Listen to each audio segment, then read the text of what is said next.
এইটো হৈছে গুৱাহাটীৰ বুকুত থকা প্ৰাচীন উমানন্দ মন্দিৰ।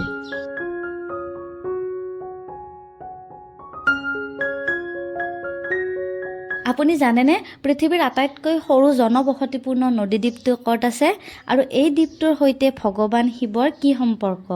আচৰিত যেন লাগিলেও এয়াই সঁচা। আজি মই আপোনালোকক লৈ যাব বিচাৰিছোঁ ব্ৰহ্মপুত্ৰৰ মাজত থকা এক ৰহস্যময় স্থান উমানন্দলৈ। ইয়াৰ আঁৰৰ পৌৰাণিক কাহিনী আৰু ইতিহাসো জনাম, গতিকে ভিডিঅ'টি শেষলৈ চাই থাকিব। উমানন্দলৈ যাবলৈ হ'লে আপুনি প্ৰথমে গুৱাহাটীৰ ফেৰীঘাটলৈ আহিব লাগিব আৰু ইয়াৰ পৰাই চৰকাৰী ফেৰী বা ব্যক্তিগত নাও পাই যাব। টিকটৰ মূল্য এজনৰ অহা যোৱা 100 টকাকৈ। ব্ৰহ্মপুত্ৰৰ শীতল বতাহজাক অনুভৱ কৰি 10 মিনিটৰ এই যাত্ৰাটো সঁচাকৈ অপূৰ্ব। ইংৰাজসকলে ইয়াৰ আকৃতি দেখি ইয়াক ময়ূৰ দ্বীপ বুলিও নামাকৰণ কৰিছিল। আৰু আপোনালোকে ইয়ালৈ অহাৰ আগতে ফেৰীৰ টাইমবিলাকো চাই ল'ব, কেইটা বজাত যাব পাৰিব আৰু কেইটা বজাত আপোনালোকে উভতি আহিব পাৰিব। এই বস্তুখিনি আপোনালোকে এবাৰ ভালকৈ চাই ল'ব, ফেৰীঘাটতে চাব পাৰিব। আৰু এয়া আমি আহিয়ে পালোঁ উমানন্দ মন্দিৰ। আৰু এতিয়া আহোঁ মেইন গুৰুত্বপূৰ্ণ কথালৈ। উমানন্দ কিয় ইমান বিশেষ? প্ৰবাদ আছে যে ভগৱান শিৱই ইয়াতেই ধ্যান কৰিছিল। মাতা পাৰ্বতীৰ আনন্দৰ বাবে এই দ্বীপটো সৃষ্টি কৰা হৈছিল বাবে ইয়াৰ নাম উমানন্দ। আৰু এটা আমোদজনক কাহিনী হ'ল ইয়াতেই ভগৱান শিৱই কামদেৱক ভস্ম কৰিছিল। সেইবাবে এই পাহাৰখনক ভস্মস্থল বুলিও কোৱা হয়। আপোনালোকে ইয়াৰ মন্দিৰৰ দেৱালত শিৱ, বিষ্ণু, সূৰ্য আৰু গণেশৰ অতি পুৰণি ভাস্কৰ্য দেখিবলৈ পাব।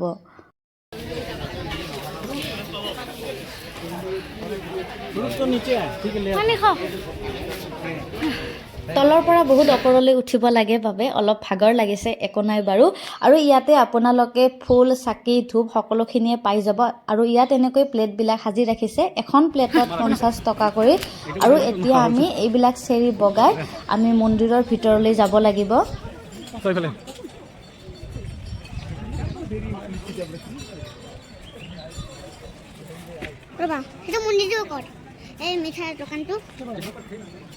যদিও ই এটা প্ৰাচীন স্থান, বৰ্তমানৰ মন্দিৰটো 1694 চনত স্বৰ্গদেউ গদাধৰ সিংহই নিৰ্মাণ কৰিছিল। পিছলৈ 1897 চনৰ বৰ ভূমিকম্পত ইয়াৰ বহুত ক্ষতি হৈছিল, কিন্তু ভক্তসকলে ইয়াক পুনৰ মেৰামতি কৰে।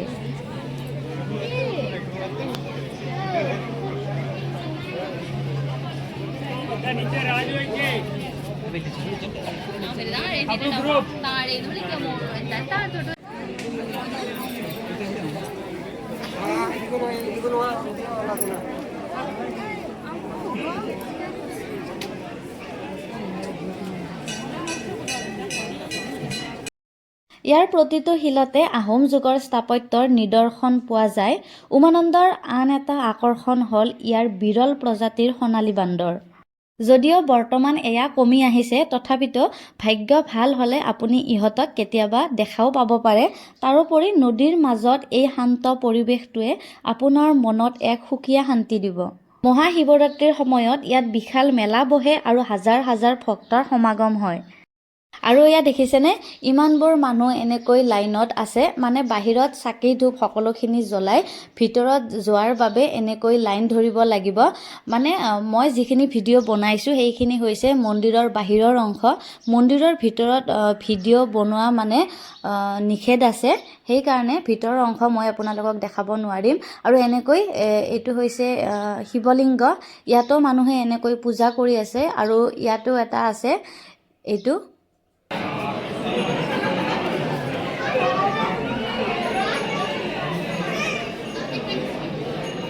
আৰু ইয়াতে ভক্তসকলে পূজা শেষ কৰি পেলাই ভাতো খাই আছে। ভাত খোৱাৰ আগতে কুপন ল'ব লাগিব। যিজন ব্যক্তিয়ে মানে কুপন দিয়ে তেখেতৰ পৰাই কুপন ল'ব লাগিব, তাৰপিছতহে ভাত দিব, মানে ভাত পাব।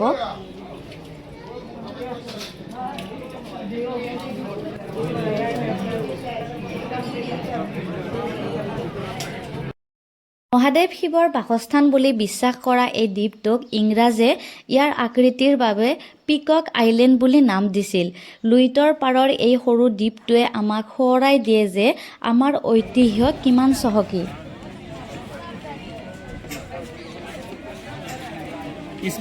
इसमें क्या है ना, स्मार्टनेस कुछ दिखा सकते हैं। ইয়াতে এটা হনুমান মন্দিৰো আছে আৰু এতিয়া আমি হনুমান মন্দিৰ দৰ্শন কৰিম বলক তেনেহ'লে আপোনালোককো হনুমান মন্দিৰটো দেখাই দিওঁ আৰু এইটোৱে হৈছে হনুমান মন্দিৰ হনুমান বাবাৰ মূৰ্তিটো ডাঙৰকৈ বনোৱা আছে আৰু ইয়াত পূজাৰীও আছে আপোনালোকে আহিলে ইয়াত পূজাও সুন্দৰভাৱে কৰিব পাৰিব আপুনি যদি এতিয়ালৈ উমানন্দ অহা নাই তেনেহ'লে এবাৰ নিশ্চয় আহিব আৰু আজিৰ এই ভিডিঅ'টি চাই কেনে পালে কমেণ্ট কৰি জনাব আৰু এইবিলাক হৈছে ব্যক্তিগত নাও মানে উভতি যাওঁতে আপোনালোকে ব্যক্তিগত নাও যেতিয়াই তেতিয়াই পাই যাব কিন্তু চৰকাৰী ফেৰীবিলাক টাইম মতেহে পাব তেনেকুৱা ধৰণৰ আৰু আমি এতিয়া ব্যক্তিগত নাওতে যাম উভতি যাওঁতে মানে ব্যক্তিগত নাওত গ'লেও মানে আপোনালোকে পইচা দিব নালাগে আহোঁতে আপোনালোকে যিটো পইচা অহা যোৱাৰ বাবে টিকট কাটিছে সেই পইচাতে হৈ যাব আমি পিছে এতিয়া ব্যক্তিগত নাওতে উভতিলোঁ চ' গাইজ আজিৰ ভিডিঅ'টি ইমানখিনিয়ে আছিলে ধন্যবাদ